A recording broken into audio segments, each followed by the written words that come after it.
Merhaba sevgili dostlar.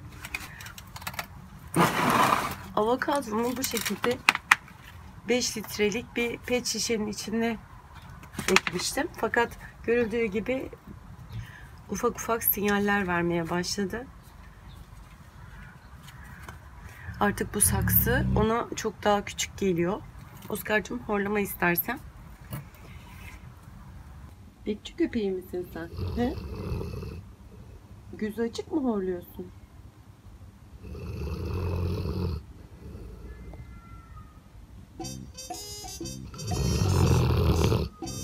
Numaracı, gözü açık horluyor.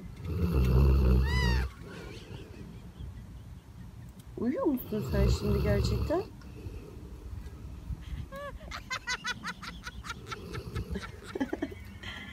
Bu da balkonda canı isterse yatıyor, isterse içeride yatıyor. Evin her yerini geziyor. Dışarıdaki arkadaşların ne durumda, haberin var mı?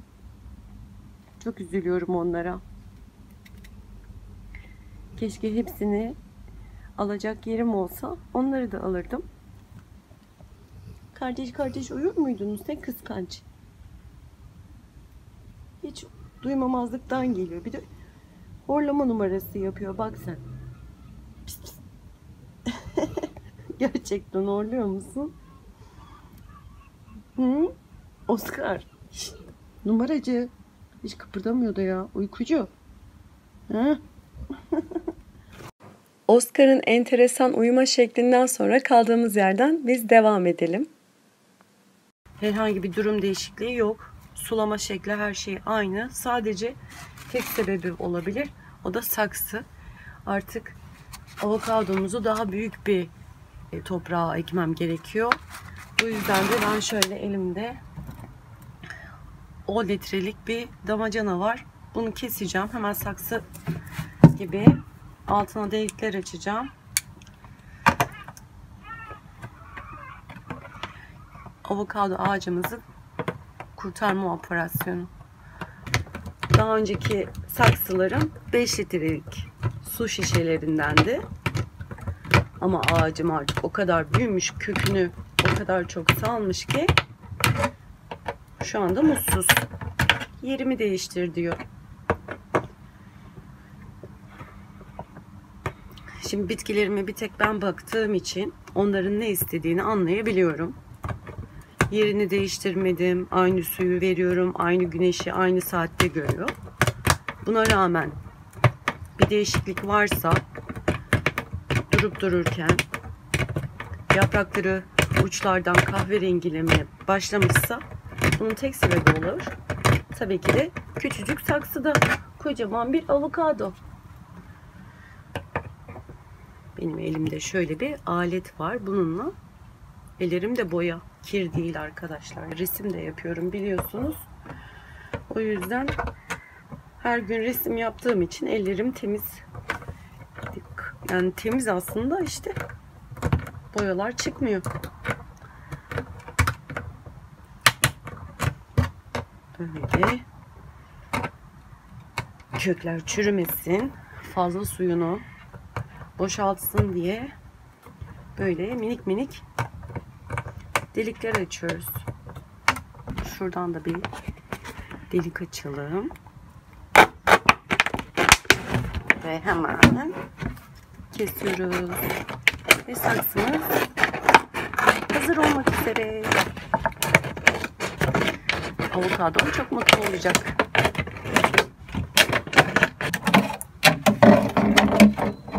Evet. Görüldüğü gibi 10 litrelik damacanamızı drenaj deliklerini açtık. Bu şekilde üstünü kestik. Gelişi güzel. İstesem bunu boyarım ama hiç boyamak istemiyorum.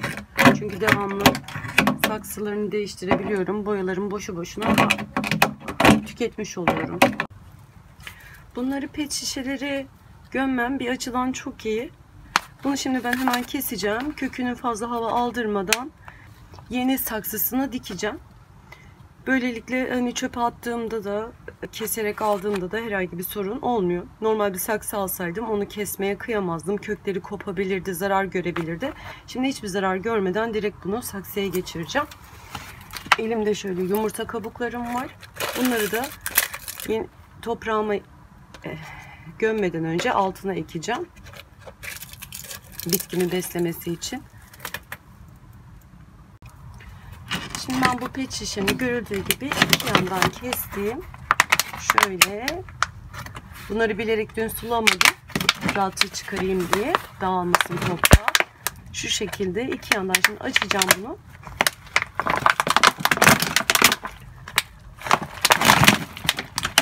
Şöyle bunu yerde yaparsam daha iyi olur. Alalım.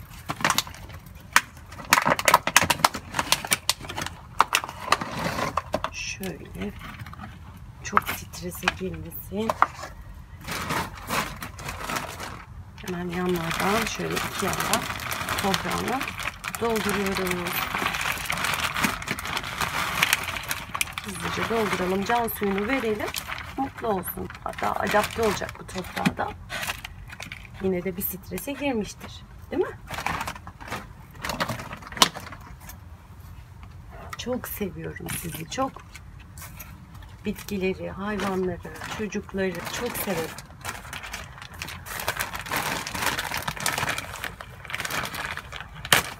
Benim yaşımdaki insanları biraz daha az seviyorum.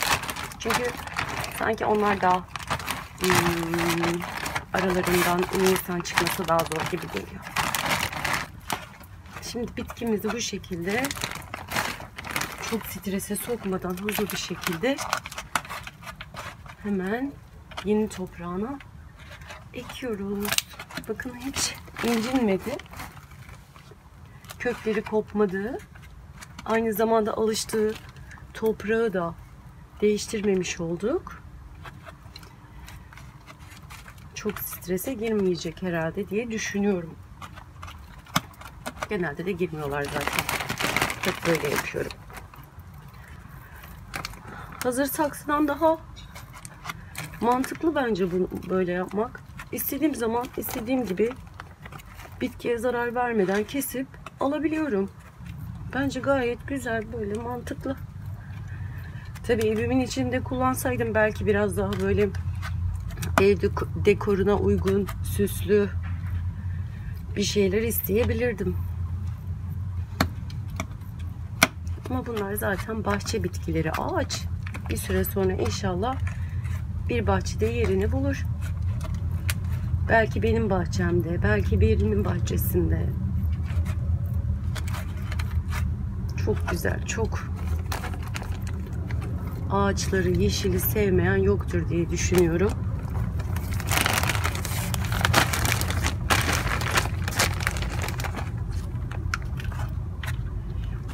Bu bir terapi.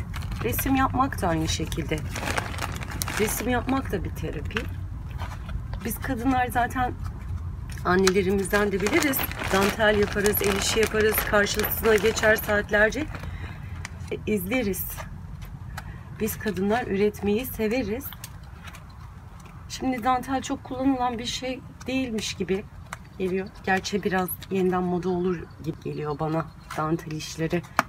Bir örtünün ucunda, perdenin ucunda çok hoş duruyor danteller. Ben resimle uğraşıyorum. Böyle bitkilerle. Bunlar da benim hobim. Annelerimiz dantellerini nasıl izliyorsa ben de yaptığım resimleri o şekilde izliyorum. Bunları da her gün izliyorum. Ne olmuş, ne bitmiş, hangi yaprağı çıkmış, solmak üzere mi, kuruyor mu, suya mı ihtiyacı var, üstüne böcek mi gelmiş, tırtıla benzeyen bir şey mi gelmiş, bakıyorum var mı bir şey, bit var mı, yaprak biti. Çok güzel değil mi sizce de? Küçük bir balkonum var ama hobi amaçlı bu şekilde uğraşıyorum bunlarla. Bakalım sonu nereye gidecek ben de merak ediyorum.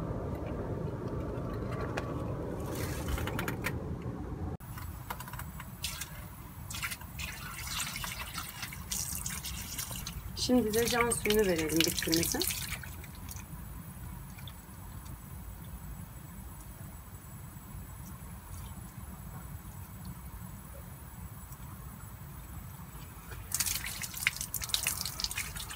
İşte bu kadar arkadaşlar, harika olmadı mı?